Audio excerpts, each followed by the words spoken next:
Good morning children, कैसे हैं आप सब। आपको मैंने इससे पहले आपका जो सेशन था उसमें आपका अभ्यास सागर का पाठ काल व काल के भेद भेजा था और उसको एक्सप्लेन किया था। मुझे आशा है आप लोगों को अच्छी तरह से समझ में आ गया होगा। इस पाठ के हमने प्रश्न संख्या 8 तक कार्य कर लिया था। अब प्रश्न संख्या 9 है। इसका भी एक वाक्य आपके जो पहला आपका लेक्चर था उसमें दिया गया था। तो जो क्वेश्चन नंबर 9 है आपका, उसमें आपको जो वाक्य दिए गए हैं उनको ब्रैकेट में जो काल दिया है उस काल के अनुसार परिवर्तित करना है।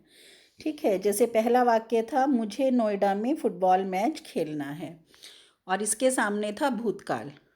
तो इसको हमें, ये जो वाक्य था ये है वर्तमान काल का वाक्य, या हम कह सकते हैं अपूर्ण भविष्य काल हम इसको कहते हैं, क्योंकि खेलना है अभी खेला नहीं है। तो अपूर्ण भविष्य काल भी कहलाता है, जो आपके सिलेबस में अभी इनके भेद नहीं है, वर्तमान, भूत और भविष्य काल के। तो इसको हमें भूतकाल में परिवर्तित करना था। तो इसका हमने जब भूतकाल में परिवर्तित किया तो वाक्य हुआ मैंने नोएडा में फुटबॉल मैच खेला था। खेला या खेला था दोनों ही प्रयोग हो सकते हैं। इसके बाद इससे अगला वाक्य है आपका मेरा संकल्प साकार हो गया। इसको हमें भविष्य काल में बदलना है।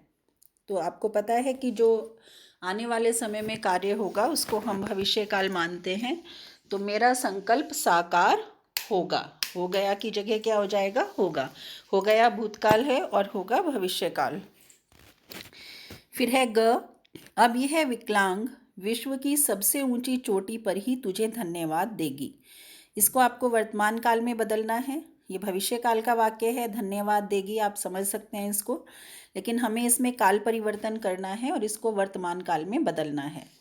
तो आपका वाक्य क्या बन जाएगा, अब यह विकलांग विश्व की सबसे ऊंची चोटी पर ही तुम्हें धन्यवाद देती है या तुझे धन्यवाद देती है। नेक्स्ट है रीढ़ की हड्डी में भयानक पीड़ा हो रही है, और भूतकाल में वाक्य बनेगा रीढ़ की हड्डी में भयानक पीड़ा हो रही थी।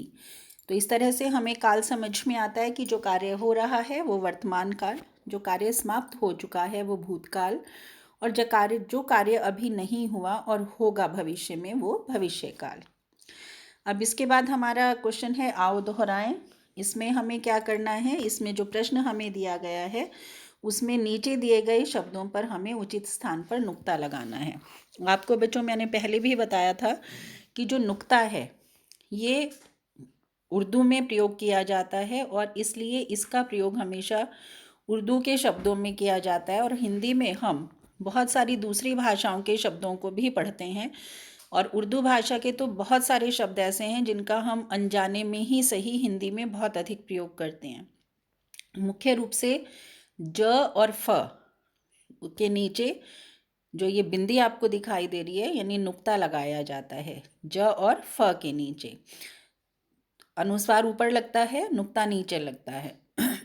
कागज, अब इसमें क्यों लगाते हैं, क्योंकि इससे उच्चारण में अंतर पड़ता है। ठीक है, जैसे अगर आप नुक्ता नहीं लगाएंगे तो आप क को क्या पढ़ेंगे, कागज, लेकिन नुक्ता लगाने के बाद हम इसको क्या पढ़ेंगे, कागज, ज नहीं ज।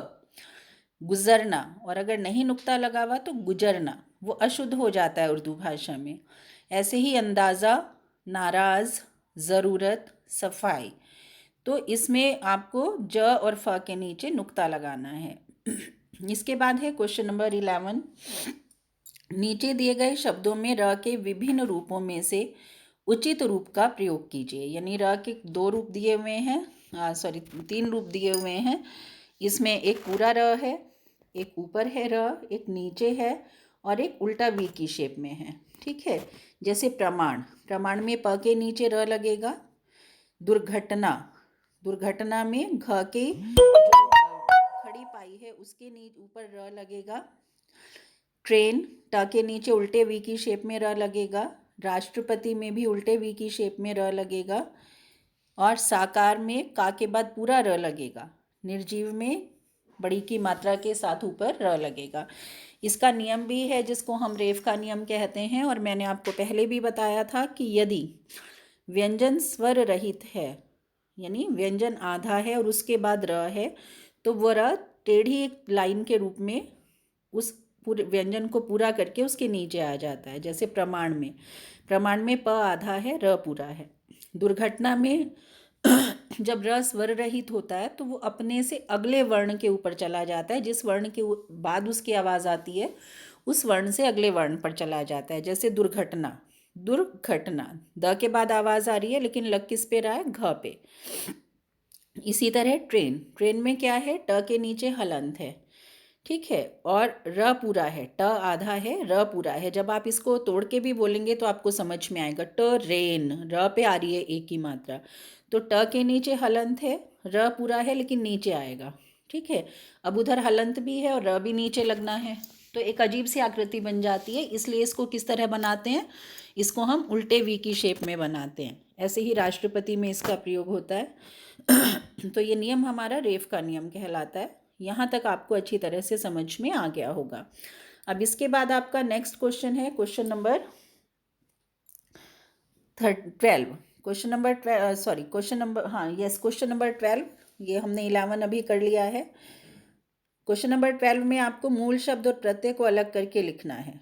जैसे मूल शब्द है सुसज्जा और प्रत्यय है इत।